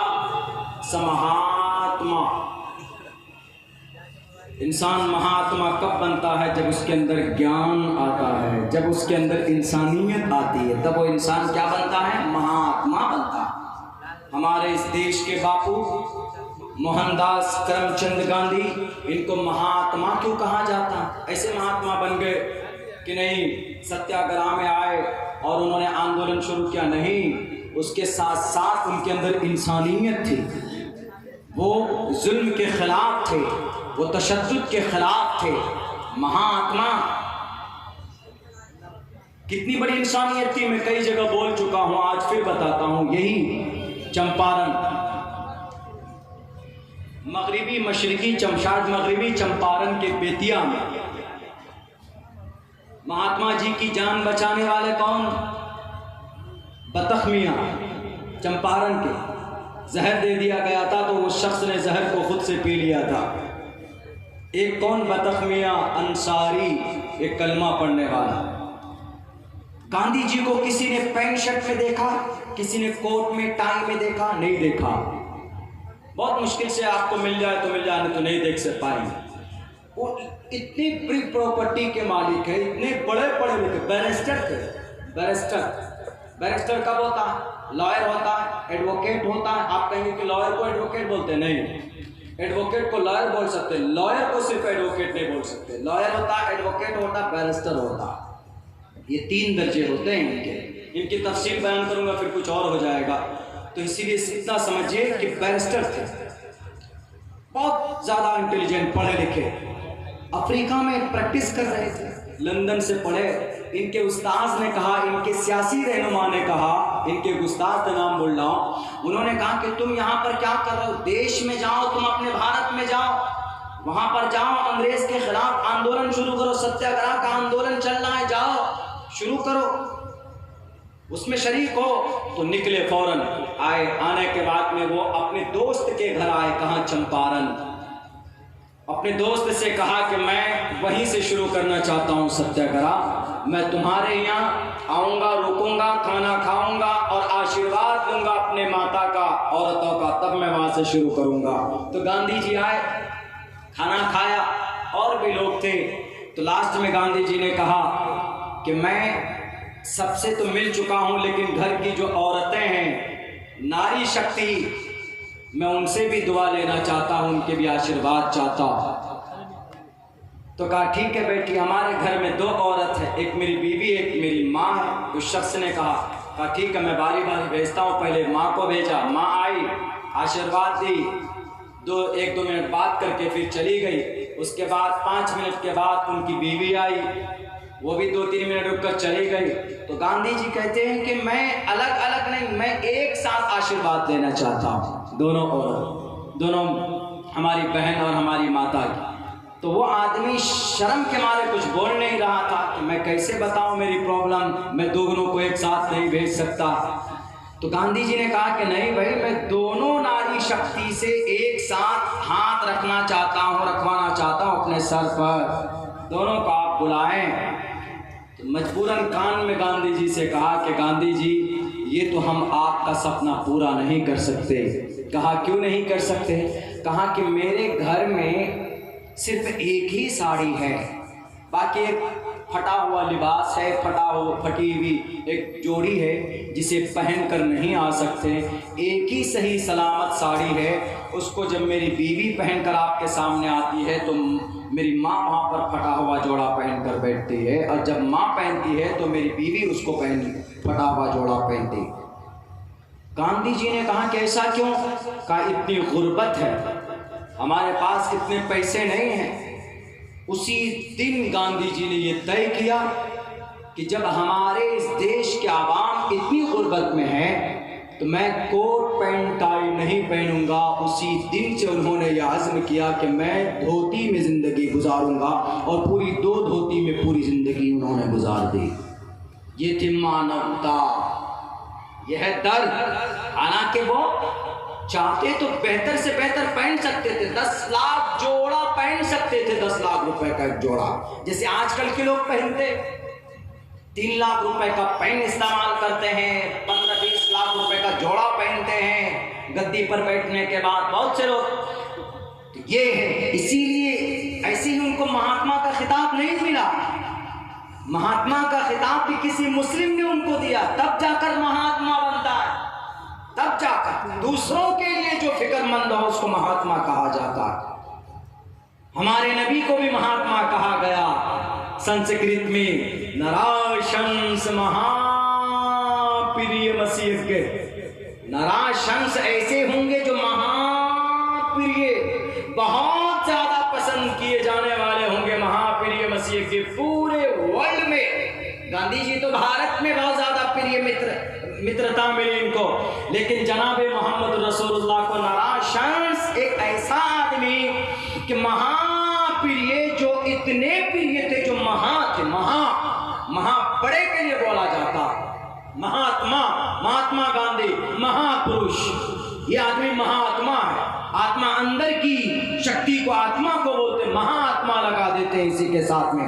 नराशंस महाप्रिय मसीह गे। और आपको वाकया याद होगा कि जब यहूदी बच्चा उसकी माँ ने बच्चे को भेजा कि जाओ अपने चचा के पास से चादर लेकर आओ, नहीं दिया उस यहूदी चचा ने, तो उस माँ ने अपने बेटे से कहा कि तुमको अगर चादर कोई दे सकता है मेरे शरीर को, मेरे तन को छुपाने के लिए, तो एक ही व्यक्ति दे सकता, जाओ उसके पास, मोहम्मद इब्न अब्दुल्ला के पास, लेकिन वो तुम्हारा धर्म बदल देगा। उस बच्चे ने कहा कि माँ मुझे इजाजत दे, मैं जाता हूँ, मैं अपना धर्म नहीं बदलूंगा। वो बच्चा आकर कहता है कि हो इस मोहम्मद कौन है तुममें? अल्लाह के नबी बैठे हुए थे अपने सहाबाए कराम के बीच में, और उन्होंने कहा कि ये मोहम्मद। अल्लाह के नबी ने उनको करीब किया और कहा कि बेटे बुलाओ, बताओ जरा तुम्हारा मसला क्या है, तुम्हारी परेशानी क्या? वो बच्चा कहता है कि मोहम्मद, पहली बात तो आप मेरे धर्म को तो नहीं बदलेंगे, तब मैं अपनी जरूरत बताऊंगा। तो अल्लाह के नबी ने कहा कि तुम अपनी जरूरत बताओ बेटे, मैं तुम्हारा धर्म को टच भी नहीं करूंगा, पूछूंगा भी नहीं, तुम्हारा नाम भी नहीं पूछूंगा, तुम्हारी जरूरत क्या? उस बच्चे ने कहा कि मेरी माँ को चादर की जरूरत है, मुझे एक चादर चाहिए। अल्लाह के नबी चाहते तो कह सकते थे कि जाओ 2 दिन बाद आएगी चादर तो दे दूंगा, लेकिन जनाब मोहम्मद रसूलुल्लाह बैठे थे, एक चादर आपने अपने तन पर रखी हुई थी, आपने उस चादर को उठाया और उस बच्चे को दिया, कहा कि जाओ अपनी जरूरत पूरी करो। वो बच्चा आता है, आकर अपनी माँ से कहता है कि अम्मा ये चादर लो। माँ कहती है कि तुम्हारा ईमान, तुम्हारा धर्म बाकी तो है, तुम्हारा अकीदा तो बाकी है, जुडाइज्म यानी यहूदी धर्म, यानी हजरत मूसा के दीन को फॉलो करने वाला, तौरात पर अमल करने वाला, उसको यहूदी बोलते, लेकिन आज उस पर अमल करते नहीं है। आज के यहूदी तो जालिम है, आज के यहूदी तो बम बरसा रहा है, आज का यहूदी तो 60,000 माओं की जानों का कातिल है, आज का यहूदी तो 20,000 मासूम बच्चों के कातिल है। गजा पट्टी में जो गोला बारूद बरसाया जा रहा है वो कौन है? वो ये नालायक यहूदी है जो इंसानियत को भूल चुके हैं, जुल्म तशद्दुद का बाजार गर्म किया होगा। मैं नहीं जाऊंगा उधर बात करने के लिए, लेकिन बस इतना समझिए कि आज वो तौरात पर अमल नहीं करते। तौरात पर मानवता बताया गया, तौरात पर इंसानियत बताई गई, तौरात पर वहदानियत बताई गई, लेकिन आज वो सिर्फ ज़ुबानी दावा करते हैं कि हम हजरत मूसा के मानने वाले। मेरे भाइयों, जब उस माँ ने कहा कि बेटे तुम्हारा ईमान तो सलामत है, यानी तुम्हारा अकीदा तो सलामत है, उस बच्चे ने कहा कि माँ तुम गलत हो, तुमने जिस मोहम्मद के बारे में जो बातें कही, दूर दूर तक वो चीजें उनमें नहीं पाई जाती। वो इतने अच्छे हैं, वो कोई इम्तियाज नहीं करते, उनके पास इतना बड़ा होता है तब भी वो अपने दोस्तों के बीच में बैठे हुए। या हमारे पास अगर कोई एमएलए साहब हो जाए, एमपी साहब हो जाए तो तेवर बदल जाते, या कोई करोड़पति लखपति हो जाए तो आपसे हाथ नहीं मिलाएंगे जनाब। अगर कोई पीएम सीएम हो जाए तो मत पूछिए, वो तो किसी की तरफ देखना भी गवारा नहीं करते। दुनिया का एक ऐसा होता, अल्लाह के नबी अलैहिस्सलातु वस्सलाम अपने सहाबा के पास मिलते जुलते बैठते, सबके साथ रहते, कॉमन नॉर्मल अंदाज में सादगी के साथ रहते। उन्होंने कहा कि माँ तुम गलत हो, जिस मोहम्मद ने हमसे दीन नहीं पूछा और जिस मोहम्मद ने मेरी ज़रूरत पूछ करके ज़रूरत जानी तो फौरन अपनी चादर को मेरे हवाले किया है। मेरी माँ तुम्हारा धर्म गलत है, इस मोहम्मद इब्न अब्दुल्ला का धर्म सही है, तुम नहीं, लेकिन मैं जाता हूँ उनका गुलाम बनने के लिए। माँ ने कहा कि बेटे रुको, मैं भी साथ में जाता हूँ। अल्लाह के नबी के इस अखलाक की वजह से दोनों माँ और बेटे हालतें दोनों इस्लाम कबूल किया और उन्होंने कहा अशहदु अल्ला इलाहा इल्लल्लाह व अशहदु अन्ना मुहम्मद रसूलुल्लाह। इसीलिए जो लोग कहते हैं कि इस्लाम को जबरदस्ती फैलाया जाता है, देखे वो मोहम्मद रसूलुल्लाह की सीरत को, वो पढ़े मोहम्मद रसूलुल्लाह के करामात को, उनके अखलाक को, तब जाकर इसके ऊपर एलिगेशन से लगा है। तो इसीलिए मोहम्मद रसूलुल्लाह को कहा गया नाराशंस महाप्रिय मसीह के। अल्लाह के नबी कितने महान हैं कि पूरी दुनिया के अंदर प्रिय मित्र माने जाते हैं जनाब मोहम्मद रसूलुल्लाह। जितनी मोहब्बत मोहम्मद रसूलुल्लाह से लोग करते हैं दुनिया के लोग शायद किसी और व्यक्ति से नहीं करते। अल्लाह के नबी के अंदर कूट कूट कर अच्छाइयाँ भरी हुई थी, कूट कूट कर सच्चाइयाँ भरी हुई थी जनाब मोहम्मद रसूलुल्लाह सल्लल्लाहु अलैहि वसल्लम में। मेरे भाइयों, फिर आते हैं वहीं पर 1900 तक हमने बात की है। 1900 से लेकर अब 47 साल का जो ज़माना है, मैं मुख्तसरन बात करता हूँ इसके ऊपर। उसके बाद फिर एक पैगाम जो बहुत ख़ास है अपने नौजवानों के नाम में वो आपके सामने पेश करूँगा। 1900 का ज़माना गुज़रा, दारुल देवबंद की बुनियाद 1866 में रखी जा चुकी थी। तो उस दारुल देवबंद का सबसे पहला तालिब इल्म शेखुल हिंद मौलाना महमूद हसन देवबंदी रहमतुल्लाह अलैह। शेखुल हिंद 1912 में पहला तालिब इल्म है, पहला स्टूडेंट है दारुल देवबंद का। 1912 में इस देश को आज़ाद करने के लिए तो मौलाना ने कहा कि हमें अंग्रेज़ को भगाना है तो कोई तहरीक करनी पड़ेगी। तो उन्होंने एक तहरीक शुरू की, उस तहरीक का नाम तहरीक रेशमी रुमाल। उस तहरीक रेशमी रुमाल को शुरू किया 1912 में। इनके एक शागिर्द मौलाना उबैदुल्लाह सिंधी तुर्की गए, अफ़गानिस्तान गए, हिजाज़ गए, बाहर के शहरों में। हमारे देश को आज़ाद कराने में सिर्फ देश में मेहनत नहीं हुई, बाहर भी जाकर बाहर के कंट्री के बादशाहों का, वहाँ के लोगों का, वहाँ के जितने भी पॉलिटिकल मजबूत ताकत थी उनका सपोर्ट लेने के लिए भी ये लोग मेहनत किए थे। उबैदुल्लाह सिंधी जब तुर्की गए तो वहाँ से ख़त लिखते हैं मौलाना शेखुल हिंद को कि यहाँ पर हमने इनको तैयार कर लिया है, यहाँ पर ये सरगर्मी चल रही है। बहरकैफ वो ख़त मौलाना महमूद हसन साहब को पहुँचने वाली थी, लेकिन ये ख़त बरतानिया ब्रिटिश के आर्मी के पास पहुँच गई। ख़त पहुँचने के बाद मौलाना के बारे में पता लगाया गया कि भाई पूछो मौलाना कहाँ है, शेखुल हिंद साहब कहाँ है। उस वक्त शेखुल हिंद जा चुके थे, कहाँ, हिजाज मुक़द्दस मदीनतुल मुनव्वरा में थे। 2 साल वहीं पर रहकर मेहनत कर रहे थे देश को आज़ाद करने के लिए। तो वहाँ पर सऊदी गवर्नमेंट, सऊदी हुकूमत जो है वो अंग्रेज़ से मिले हुए थे। उनसे पूछा कि आपके पास सऊदी हुकूमत उस वक्त का शायद जो सदर था, जो बादशाह था, फरमा रवा था, उसका नाम शरीफ हुसैन, शरीफ मक्का, शरीफ मदीना, वो उस वक्त का फरमा रवा था। उन्होंने अंग्रेज़ से कहा कि हाँ शेखुल हिंद हमारे पास, कहा कि हमारे हवाले करो। शेखुल हिंद गिरफ्तार कर लिए गए। कब? 1916 में। तहरीक रेशमी रुमाल को आगे बढ़ाने के चक्कर में और 1917 को इनको माल्टा के जेल में डाल दिया जाता है। माल्टा के जेल में डाल दिया गया। इनसे कहा गया कि ए शेखुल हिंद तुम मान जाओ, हम तुमको अमीर बना देंगे, तुमको जो चाहिए, तुमको लाखों करोड़ों बीघा और एकड़ ज़मीन तुमको दे देंगे।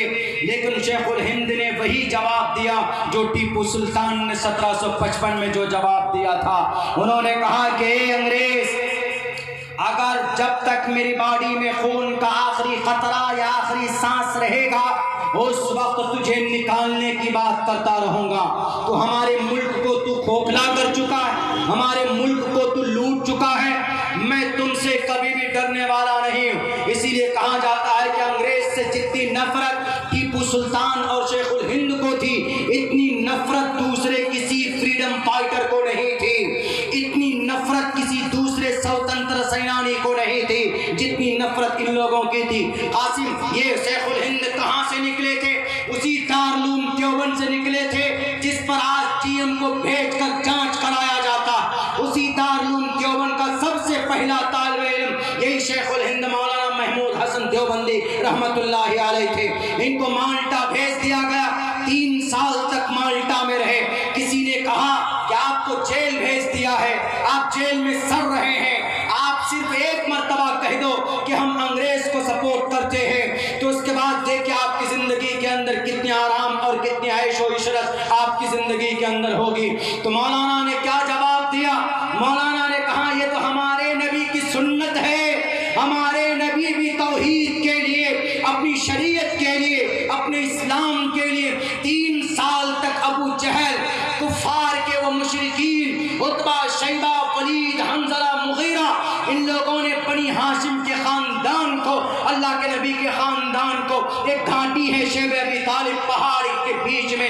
इन तमाम खानदान के लोगों को भेज दिया कि जाओ तुम वहां पर, और एक ही शर्त पर तुमको छोड़ेंगे, बाइकाट का कभी नहीं तोड़ा जाएगा, तुम्हारा बाइकाट किया जाता, एक ही शर्त पर यह बाइकाट टूट सकता है कि मोहम्मद को मेरे हवाले करो, हम उनका कीमा बना देंगे। हमारे नबी की सुन्नत रही, 3 साल तक नबी शैब अबी तालिब में थे।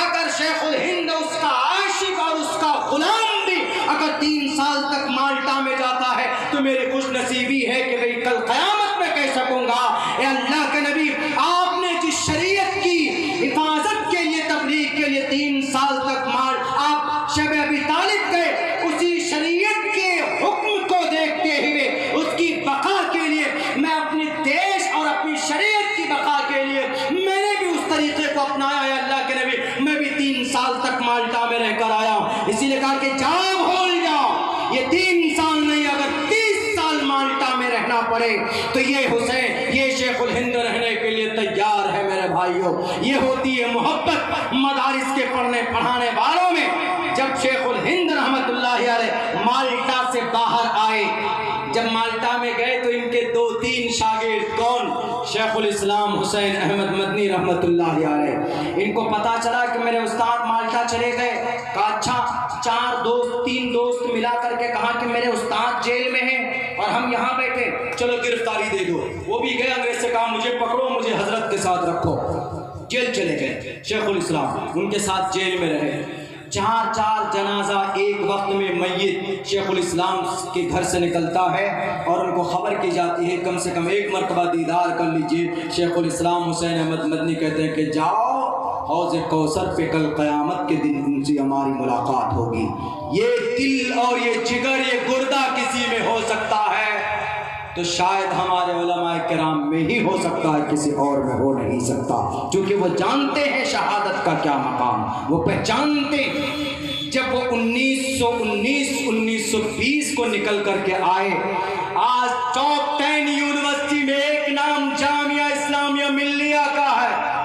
उसका फाउंडर कौन? मौलाना महमूद हसन शेखुल हिंद रहमतुल्लाहि अलैह, जामिया मिल्लिया की बुनियाद डाली। और फिर मौलाना ने एक और फतवा दिया। कौन सा फतवा था? वो फतवा नॉन कॉपरेशन का, तर्क मवालात का फतवा था। इस फतवे को निकलना था, गांधी जी ने उचक लिया। गांधी जी ने कहा कि ये तो बहुत अच्छा फतवा है मौलाना, हम इस पर काम करेंगे। कलकत्ता में कॉन्फ्रेंस होती है, उस कलकत्ता के अंदर में गांधी जी ऐलान करते हैं कि तर्क मवालात यानी नॉन कॉपरेशन, इस पर हर एक भारतीय को अमल करना चाहिए। 1920 में ये तहरीक शुरू गई। 1919 में एक तंजीम बनी अंग्रेज के खिलाफ, ये तंजीम बाज़ाब्ता बनी मुसलमानों की। उस तंजीम का नाम पता है क्या है? उस तंजीम का नाम जमीयत उलमाए हिंद है, जिसकी मिंबर साजी का पर्चा आपके इस दीवार में यहाँ पर लगा हुआ। 1919 में इसकी बुनियाद डाली गई।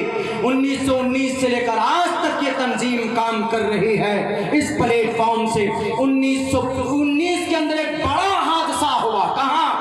यही जलियांवाला बाग अमृतसर के अंदर। जलियांवाला बाग अमृतसर में 1300 लोग गोलियों से भून दिए गए। जलियांवाला बाग नहीं गए हैं, कभी अमृतसर जाना हो तो जाइएगा, आप वहां पर देखिएगा कि सिर्फ 8 फीट का एक रास्ता, 8 नहीं बल्कि 6 फीट का एक रास्ता है।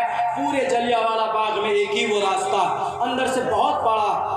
उसी जलियांवाला बाग में एक बहुत बड़े आलिम दीन मौलाना शौकत साहब, मौलाना मोहम्मद अली जौहर के भाई मौलाना शौकत अली साहब लोगों को संबोधन कर रहे थे अंग्रेज के खिलाफ।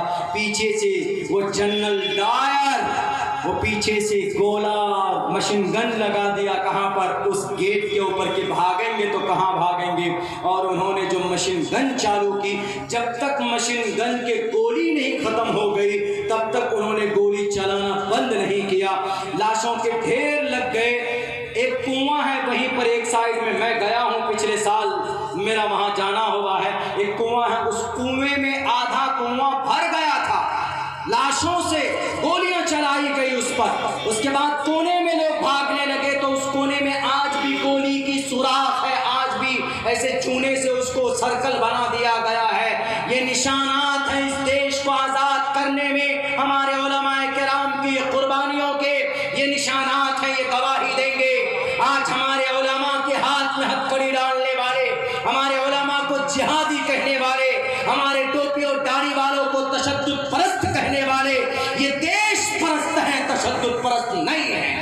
ये जैसे कुरान करीम को अपने सीनों में महफूज किया हुआ है, ऐसे ही भारत के संविधान को भी पढ़ना जानते हैं। अल्हम्दुलिल्लाह आज जो हम लड़ते हैं, आज जो हम प्रोटेस्ट करते हैं, कभी तलाक के खिलाफ और कभी यूसीसी के खिलाफ, कभी एनआरसी के खिलाफ और कभी वक्फ बोर्ड वक्फ बिल के खिलाफ, ये भारत के संविधान को जानते हैं। आप हिंदू मुस्लिम लड़ाओगे तो क्या हम नहीं जानते हैं कि आर्टिकल नंबर 14 के अंदर क्या कहा गया?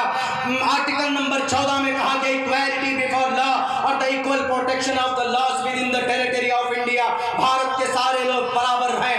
क्या आप हिंदू मुसलमानों के नाम पर लड़ा दोगे? क्या कोई कानून बनाओगे? तो क्या आप बेवकूफ समझे? आर्टिकल नंबर 15 भी हमें आता है जिसके अंदर कहा गया कि prohibition of discrimination on grounds of religion, कि धर्म के नाम पर कोई कानून नहीं बनाया जा सकता। क्या हमें टोपी दाढ़ी के नाम पर अगर मारोगे दुनिया के लोगों, यहूदियों और खुसूसन भारत के लोगों, तो हमें क्या आर्टिकल नंबर 21 नहीं मालूम जिसके अंदर कहा गया protection of our life and personal liberty, हमारी जान की रक्षा करना यहाँ के बड़े लोगों और यहाँ के सरकार की जिम्मेदारी।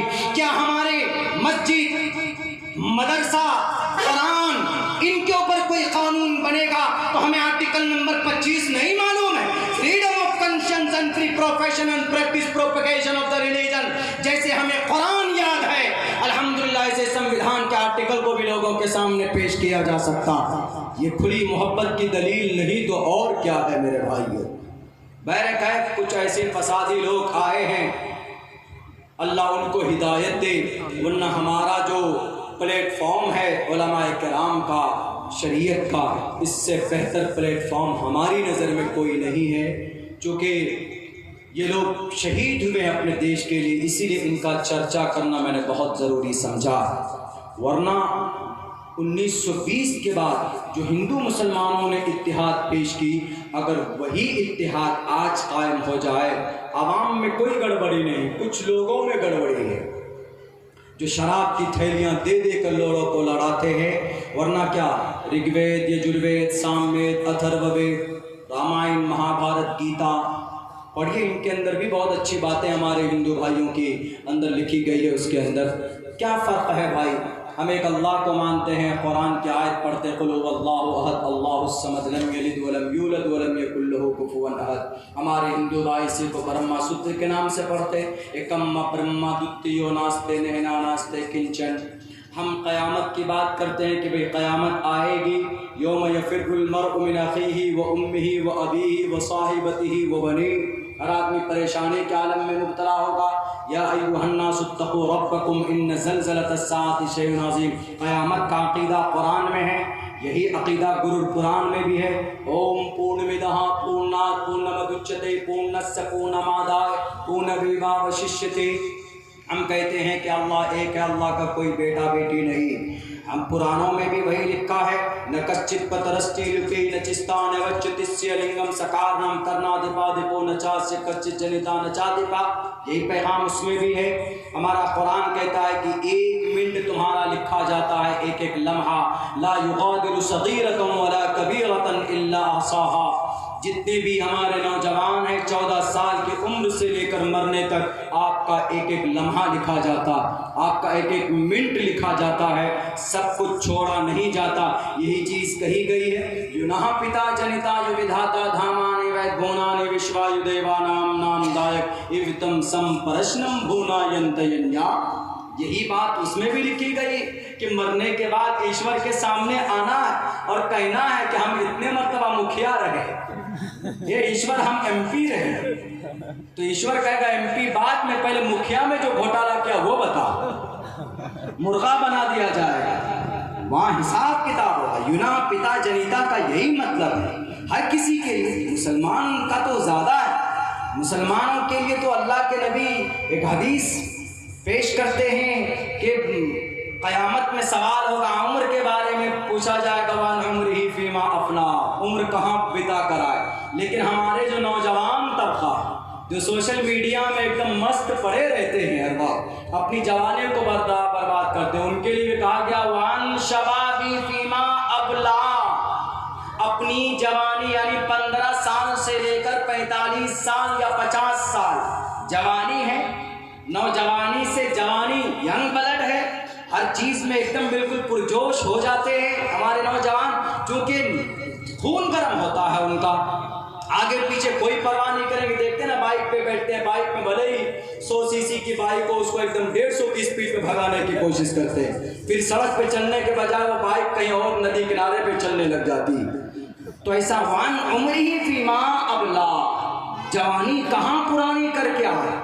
हेलो हवायू में किसी मैडम के चक्कर में, या शराब के चक्कर में, या कोरेक्स पीने, कोरेक्स की शीशी में, या नटरा भेंट, वो क्या क्या सुलेसन सुनते हैं अल्लाह की पनाह। आप तो और ज्यादा हमारे नौजवान कुछ इलाकों के अंदर में शराब पीने लगे, नशे के अंदर धुत हो जाते हैं। सवाल करेगा कल क़यामत में। ये सिर्फ मुसलमानों से नहीं, हमारे हिंदू भाइयों, आपका वैद भी कहता है, अगर आपका अकीदा ठीक नहीं रहा, अगर आपकी ईश्वर की बातों को नहीं माने, अगर आपने एक ईश्वर की पूजा नहीं की है, अगर उसकी बात नहीं मानी है, तो आपका अंजाम क्या होगा आप अपने वेदों से पूछ लीजिए। साफ कहा, और मौत आएगी, कोई अमर नहीं होता। ये जितने भी ढोंगी लोग बैठे हैं जो आपको तरह तरह के चमत्कार दिखाकर आपको बेवकूफ बनाते हैं, अविक्तम विक्तिमा पन्यम मन्यन्तिमा बुद्धमा परम भाव मजानंतो ममावियमानुत्तमम, मौत से कोई नहीं बच सकता। कुल्लु नफ्सिन ज़ाइक़तुल मौत, वही बातें हैं तकरीबन। लेकिन हाँ, हम ये कहेंगे कि अगर आपको सच्चा और डायरेक्ट रास्ता चाहिए तो आपको कुरान पढ़ना होगा, आपको शरीयत इस्लाम को देखना होगा। क्यों? इसके अंदर कोई गड़बड़ी नहीं। वेदांत में लोगों ने गड़बड़ी कर दी। वेदांत में गड़बड़ी ये कर दी कि जैसे श्री रामचंद्र जी के ऊपर किताब लिख दी किसी ने, भारत के अंदर में किताब लिखी गई, तुलसीदास ने लिखी, और उससे पहले जो रामायण लिखी गई, वाल्मीकि रामायण, दोनों किताबों में फ़र्क है। अब आदमी कंफ्यूज हो जाएगा कि भाई कौन सा सही है कौन सा गलत है। लेकिन हमारे यहाँ इतनी बात तो परफेक्ट है कि हमारा कुरान चाहे अभी का हो या 1400 साल पहले वाला कुरान हो, आपको सेम मिलेगा। एक ज़बर की भी कोई गड़बड़ी आपको नहीं मिल सकती। ये चीज़ है इस्लाम। इस्लाम की सदाकत और अदालत, एक लफ्ज़ इधर से उधर नहीं हो सकता। आप कहेंगे कि नहीं मौलाना, हमने तो मीडिया वालों को देखा, आपके मौलाना लोग नया नया फतवा ले आते हैं, नया नया मसला ले आते हैं। तलाक के ऊपर देख लीजिए, तलाक की जब बातें आती तो आपकी शरीयत में है कि 3 तलाक नाजायज़ है, हराम है, और आपके मौलाना लोग बोलते हैं, लेकिन फिर ये कहते हैं कि नाजायज़ और हराम के तलाक मत दो, 3 तलाक का वजूद है। तलाक के ऊपर बहुत ज़्यादा गर्म बहसी हो जाती, मीडिया के अंदर मीडिया वाले उल्टे पुल्टे तरीके से समझाते।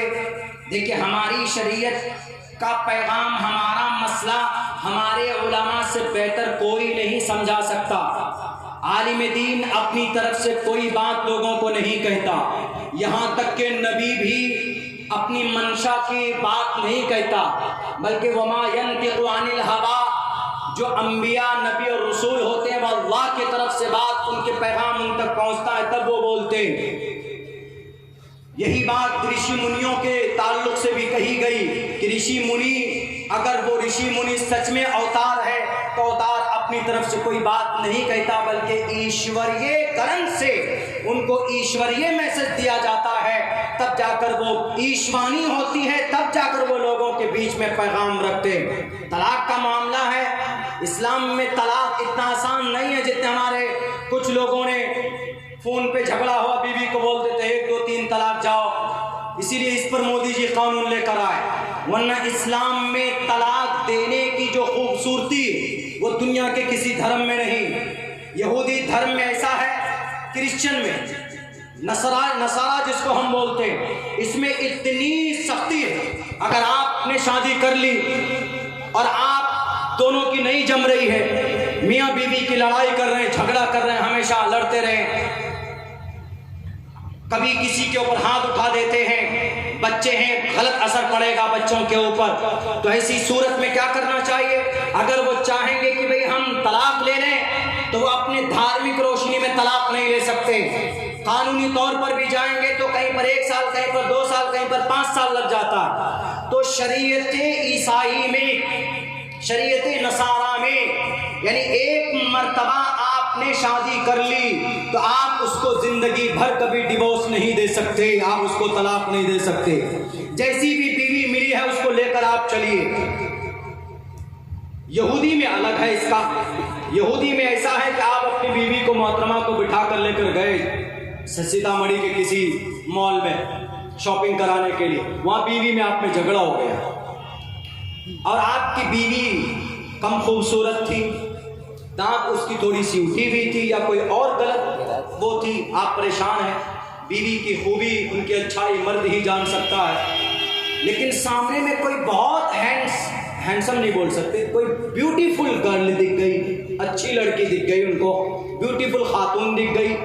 वहाँ पर यहूदी मजहब में क्या है, यहूदी मजहब में यह है कि अगर उसको कोई अच्छी औरत पसंद आ जाए, ये लफ्ज़ है आजकल के बाइबल में, आजकल के अहद जदीद में जो लिखा है उन लोगों ने अपनी तरफ से, वरना हज़रत मूसा अलैहिस्सलाम को जो तौरात जो मिली थी उसमें ये बात नहीं है। आज के बारे में जो बना हुआ उन्होंने लिखा है कि अगर कोई खूबसूरत औरत उनकी बीवी से ज़्यादा खूबसूरत औरत सामने आ जाए तो पहली वाली बीवी को कह सकता है, हेलो मैडम, जाए बाय बाय टाटा जाए, हमको दूसरी मिल गई। और उस औरत से निकाह जाकर करने पर यूँ कहे कि madam I want to marry, वो बात की बात है कि उसके सर पर चप्पल पड़े, सर के सारे बाल उड़ जाएं, वो बात की बात। लेकिन अगर उस औरत ने एक्सेप्ट कर लिया कि नहीं भाई ठीक है, हम भी आपसे निकाह करना चाहते हैं, बस हो गई, शादी भी हो गई और इस बीवी को तलाक भी हो गई। यहूदी में आसानी और नसारा में शिद्दत, इन दोनों के बीच को इस्लाम ने रखा है। इस्लाम ने कहा कि अगर बीवी से शादी हो, हस्बैंड बीवी की ना जमे, 1 साल बाद, 6 महीने बाद या 2 साल बाद झगड़ा हो, तो तरीक़ा यह है कि भाई बड़े लोगों को बिठाएं, समझाएं, बात करें, सारे रास्ते जब मजदूद हो जाए कि नहीं जनाब सुलह नहीं हो रही है, तो ऐसी सूरत में इस्लाम क्या कहता है कि तीनों गोली मत फायर करो, 3 गोली लगने के बाद कोई जिंदा नहीं बचता, 1 तलाक अपनी बीवी को। यानी अगर आपको रिश्ता ख़त्म करना है, देखिए इस्लाम की कितनी खूबसूरती है। इस वाले इसके ऊपर डिबेट नहीं करेंगे ये बेज़मीर बेईमान मीडिया वाले, इस पर नहीं डिबेट करेंगे कि इस्लाम में एक पहलू ये भी है। इस्लाम का जो तलाक देने का सबसे बेटर तरीका वो ये है, उसके अंदर कहा गया कि भाई सारे लोग मिलजुल कर समझाए कि नहीं भाई तुम लोग एक सांस ले चुके हो या 2 साल जिंदगी गुजार चुके हो, तुम्हारे बच्चे हैं, तुम्हारे बच्चे कहाँ जाएंगे, लेकिन फिर भी नहीं मानते, तो ऐसी सूरत में शौहर कहेगा अपने मोहतरमा से पाक होने के बाद, महीने में जब बीवी पाक हो गई तो मोहतरमा से कहेगा कि मोहतरमा 1 गोली फायर करता हूँ, यानी तुम्हें 1 तलाक देता हूँ। 1 तलाक दे दी, अभी निकाह नहीं टूटी। जब लफ्ज़ तलाक मुंह से निकलता है ना, तब होश आता है ना। देखते ही जितने भी 3 तलाक देने वाले देते हैं, फ़ोन पे दे देते हैं 1 2 3 दे दिया, हो गया, तब बात में होश में आता हो मेरी बीवी तो ख़त्म हो गई, मेरे बच्चे छोटे छोटे, क्या होगा। उसके बाद फिर निकलते हैं मसनूई मुफ्तियाने किराम के पास, जो ज़बरदस्ती मुफ्ती बर्पा होते हैं, बनते नहीं। हमारे उलमा जो मुफ्तियाने किराम है, जो मेहनत करते हैं, जो इन्होंने किताबों को पढ़ा, उसूल को पढ़ा, उनके पास नहीं जाएंगे, क्योंकि वो जाएंगे पता उनके पास जाएंगे तो मामला तो ख़त्म है। तो ऐसे मुफ्तियों को ढूंढते हैं, मौलाना कुछ रास्ता निकालिए मुफ्ती साहब, वो कहते हैं अच्छा कोई बात नहीं, खबर मत करो, 3 ही तलाक देना, घबराओ मत, हम है ना, आ जाओ, 15,000 रुपये लेकर आ जाओ, तुम्हारा निकाह पढ़ाते, तुम्हारा हलाला करवाते, उसके बाद तुम उसी से कर लेना जाके। हम मजबूरन वो आदमी प्रेशर में आके करता है, वो सोचता है कि भाई मुफ्ती साहब नहीं करा रहे हैं, लेकिन ये पता नहीं क्या अगर गड़बड़ घोटाला हो रहा है पूरा का पूरा, वो कर लेता है और पूरी जिंदगी फिर वैसी उनकी गुजरती। हलाला होता, हलाला करवाया नहीं जाता, हलाला हो जाता है।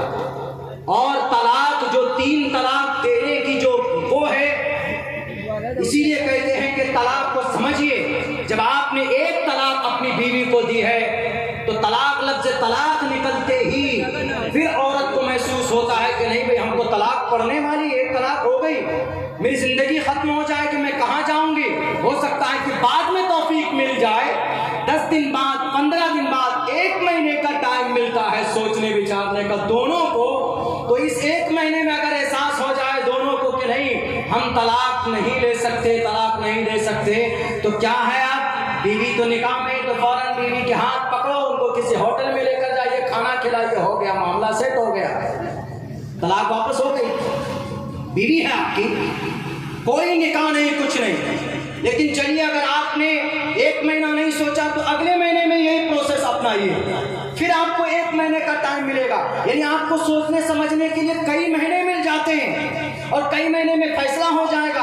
अगर सच में वो लोग पसंद होंगे कि नहीं हमको तलाक लेना ही है, तो उसके बाद भाई महीनों के बाद में प्रोसेस में जाकर के वो बीवी खुद बहुत अलग हो जाएगी। लेकिन यहाँ पर एक मौका मिलता है, यहाँ पर बल्कि 2 मौके मिलते हैं उनको अपनाने का। निकाह नहीं टूटता है। तलाक की इस बेहतर सूरत को ये मीडिया वाले कभी नहीं दिखाएंगे। क्यों? क्योंकि इनके पेट में दर्द होता कि इस्लाम में जो बुराई है उस चीज को दिखाओ। हलाला कैसे होता है बताओ। हलाला ऐसे होता जैसे आपने बीवी को तलाक दे दी, आपकी बीवी आपसे अलग हो गई।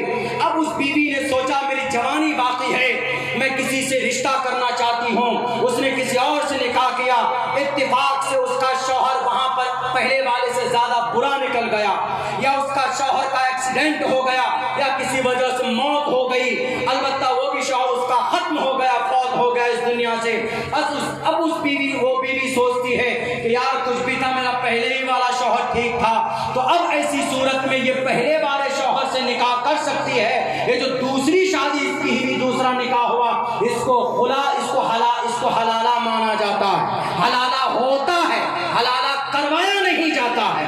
हलाला करवाने वाले जो डुप्लीकेट मुफ्तियाने किराम हैं, जो इन्होंने बाजार खोल रखे कुछ जगहों के ऊपर शरीयत को बदनाम करने के लिए, उसी सिस्टम को ये मीडिया वाले लेकर इस्लाम को बदनाम करने की कोशिश करते हैं। वरना इस्लाम में जो खूबसूरती, मैं चैलेंज के साथ कह सकता हूं कि भाई कोई माए का लाल अगर दावा करे तो जनाबे मोहम्मद रसूलुल्लाह से बेहतर तरीका और सिस्टम कोई नहीं बता सकता।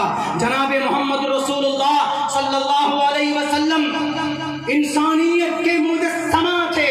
कोई माए का लाल अपने जानी दुश्मन को माफ